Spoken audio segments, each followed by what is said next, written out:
Having carefully considered the pleadings, submissions, and evidence of record, we consider the following issues arising for examination. One, what are the prevailing constitutional and statutory interpretation methods? Two, whether the Honorable the DCJ can assign judges pursuant to Article 165, sub-Article 4 of the Constitution. Three, other related matters. For the first issue, the Constitution is a document sui generis. It is the norm which legally commands superiority and dominance over any other laws, and its interpretation, as of necessity, must be in a manner that all other laws bow to.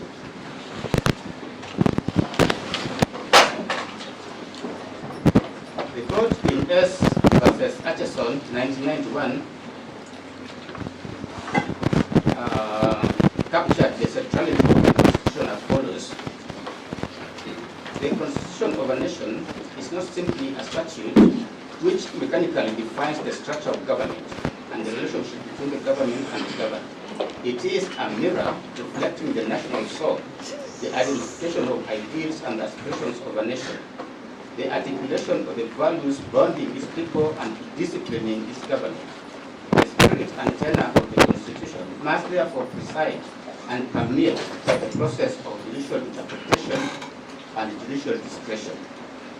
In the matter before the court, the High Court has once again been called upon to address the issue as to whether the Honorable Deputy Chief Justice of the Republic of Kenya, whom we refer to herein as the DCJ, can exercise the power of assigning and impaneling expanded benches of the High Court.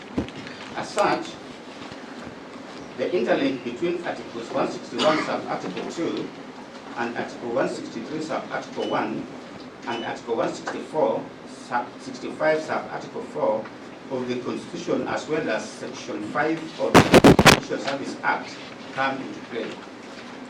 On that score, it is paramount to briefly look at how the Constitution and the statutes ought to be interpreted. As a starting point, the Constitution itself provides for its own theory of interpretation. That is in Article 20, sub-Article 4, and Article 259, sub-Article 1. Article 20, sub-Article 4, requires courts, while interpreting the Bill of Rights, to promote the values that underlie an open and democratic society based on human dignity, equality, equity, and freedom, and the spirit, purport, and the objects of the Bill of Rights. Article 259, sub-Article 1, commands courts to interpret the Constitution in a manner that promotes its purposes, values, principles, advances, and rule of law, human rights and fundamental freedoms in the Bill of Rights, permits the development of the law, and contributes to good governance. In hailing the Constitution of Kenya as a highly transformative one, courts have over time developed various methods or canons of interpretation. In the case of David D. and others versus Attorney General, the learned High Court judges dealt with four constitutional interpretive principles, being that the Constitution must be interpreted holistically, that the Constitution does not favor formalistic approaches to its interpretation, and it must not be interpreted as one would a mere statute. The Constitution has provided its own theory of interpretation to protect and preserve its values, objects, and purposes, and that in interpreting the Constitution, non-legal considerations are important to give its true meaning and values. The Supreme Court, in the matter of the Kenya National Commission on Human Rights,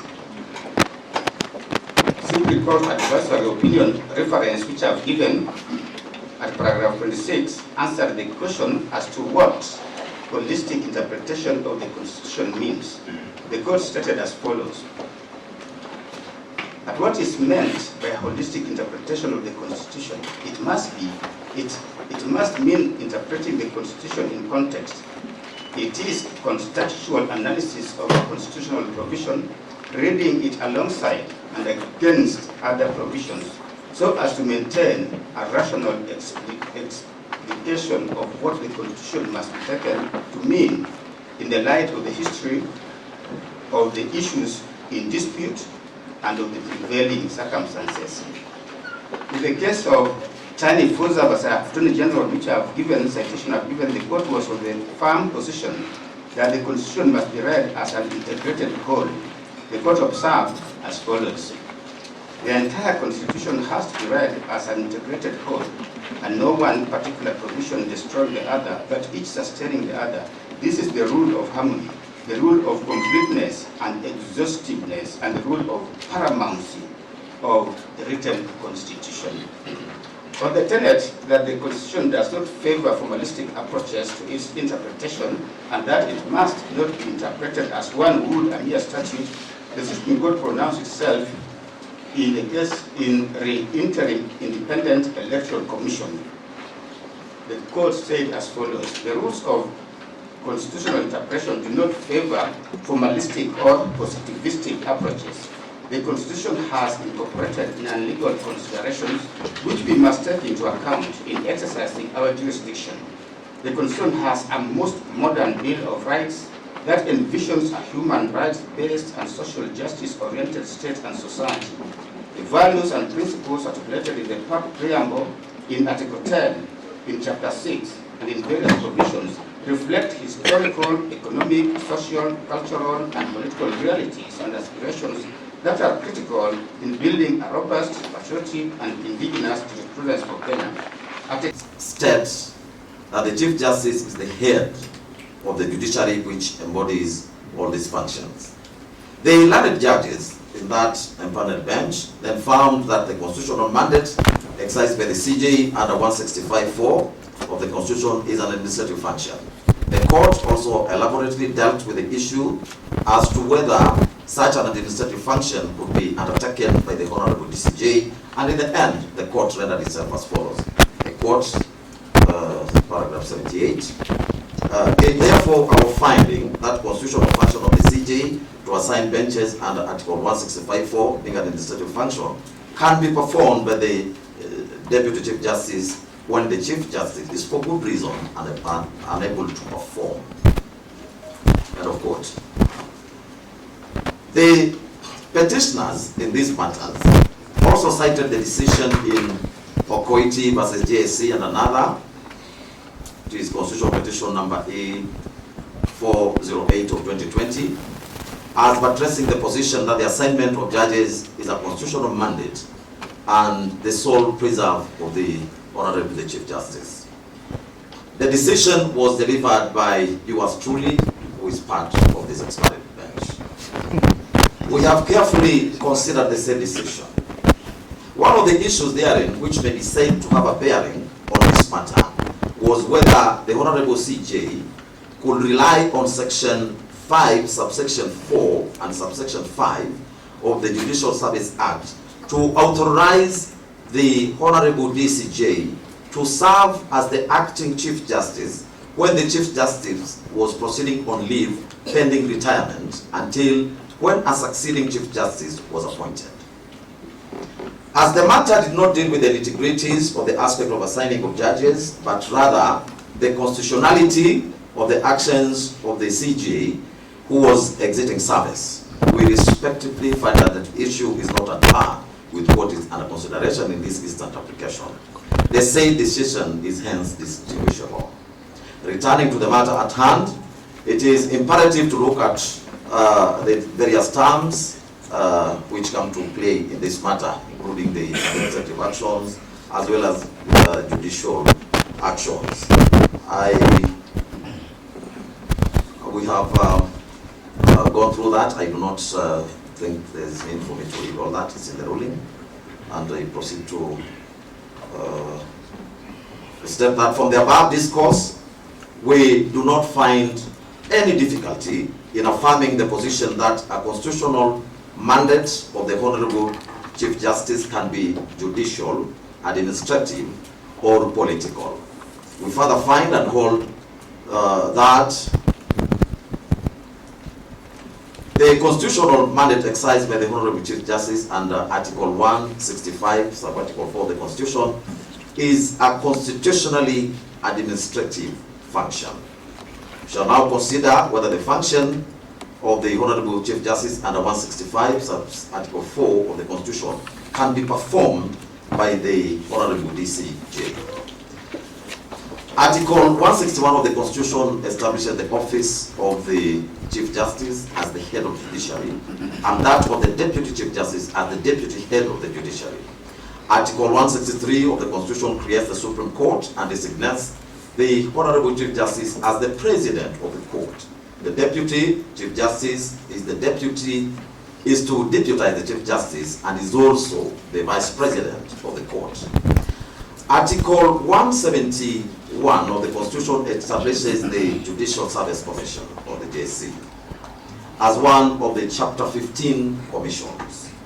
The Honorable Chief Justice in JSC is the chairperson, and in this scenario, and unlike the constitutional architecture in Articles 161 and 163, the Honorable DCJ is not the Vice Chairperson of JSC.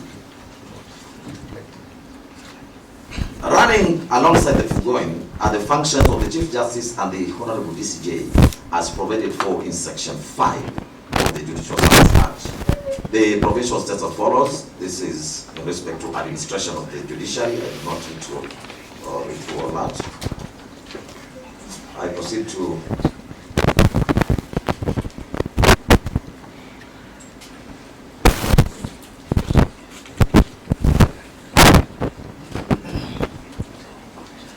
say that the decision in Lena Conchela also dealt with the definitions and various types of deputies, and ultimately rendered itself in the following manner.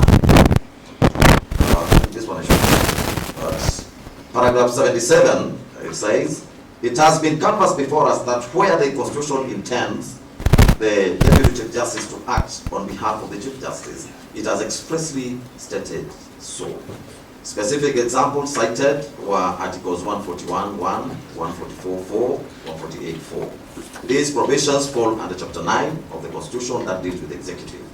This chapter does not have a general provision as regards the deputization of the Chief Justice by the Deputy Chief Justice, as is provided for in Article 161 2b in Chapter 10 of the Constitution on the judiciary.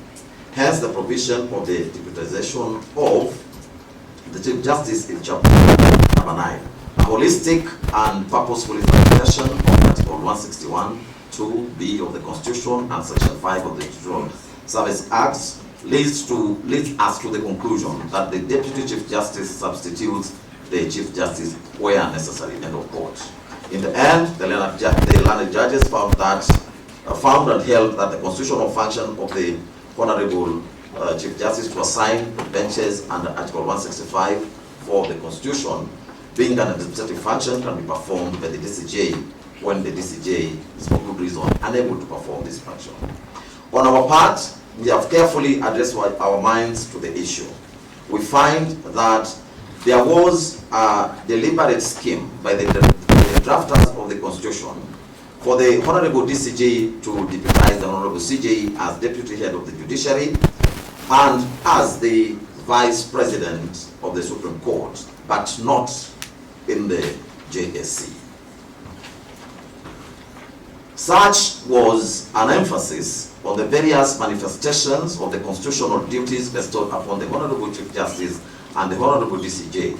As such, the prevailing legal position is that the Honorable DCJ can deputize the Honorable CJ in discharging judicial functions and in the administration of the judiciary as an arm of government, but cannot do so in respect of the affairs of the JSC. Our attention has also been drawn to the provisions of Article 259, sub-article 3b of the Constitution, which states as follows. This refers to construing the Constitution, and sub-article 3 provides as follows. Every provision of this Constitution shall be construed according to the doctrine of interpretation, that the law is always speaking, and therefore, among other things, B, any reference in this constitution to a state or other public office or officer or a person holding such an office includes a reference to the person acting in or otherwise performing the functions of the office at any particular time. Emphasis, or otherwise performing the functions of the office at any particular time. The above provision creates three tiers in which constitutional functions can be exercised. That is, by the substantive office holder, or by a person in an acting capacity, or by a person otherwise performing the functions of the office at any particular time.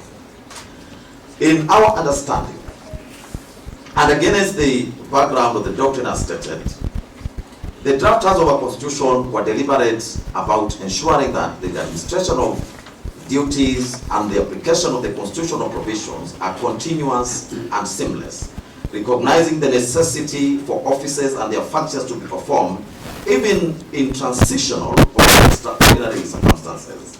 Such an interpretation avoids technicalities and vacuums that would disrupt the functioning of state officers of public institutions, thereby promoting administrative efficiency and upholding the principles of constitutional governance. The provision reflects the broader principles of the rule of law and good governance, which require that state and public officers continue to function effectively even during periods of transition or when the substantive office holder is unavailable. It in turn promotes legal certainty and administrative efficiency by ensuring that all constitutional responsibilities are carried out without disruption. For this reason, the functions of Article 165, Sub-Article 4, in our view, and in as far as the same relate to the office of the Chief Justice, also includes the Deputy Chief Justice acting in the capacity of the office of the Chief Justice or discharging its functions in an interim, acting or auxiliary role. At this point in time, we also want to point out that the Honorable Chief Justice entered this very bench on the 14th day of October 2024 to deal with 6 constitutional petitions that inter alia challenged the first petitioner's impeachment process in the National Assembly. The said petitions are still current. On the 18th of October 2024, the Honorable DCJ empaneled the same bench to deal with constitutional petitions challenging the impeachment of the first petitioner in the Senate. To us, it is beyond peradventure that the Honorable DCJ can assign judges under Article 165, Sub-Article of the Constitution, whenever he or she is discharging any of the constitutional functions on behalf of the Chief Justice. In this case, we do not find any fault in the Honorable DCJ assigning judges to sit in this bench, more so when the Honorable Chief Justice has not raised any red flag.